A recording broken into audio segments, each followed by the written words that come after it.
It's important for everybody in the agency to be trauma informed, not just frontline workers, not just people who are doing assessments, not just staff who are involved in direct care.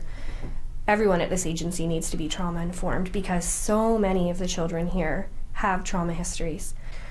To be trauma informed for me when I'm doing my assessments means that I'm looking at a history of a child. I'm not just looking at what's coming into my office today. I'm looking at where have they been, what has happened, what might explain some of the behaviors that we're seeing.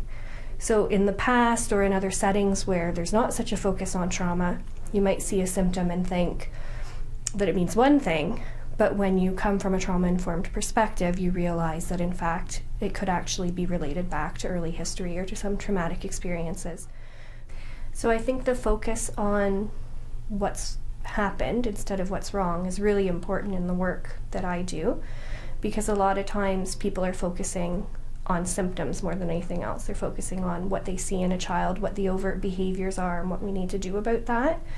And what we know from a trauma-informed perspective is that really we need to deal with what has happened and help a child process early experiences and traumatic experiences before we can even look at what some of those overt symptoms are. So if trauma has been an issue, then I do make recommendations about what would be the most appropriate form of treatment, what even sometimes placement decisions can be made based on a psychological assessment. So I'll often put some advice in there about how important it would be for a child to be in a stable placement with someone who understands trauma, with someone who understands how they might test the limits.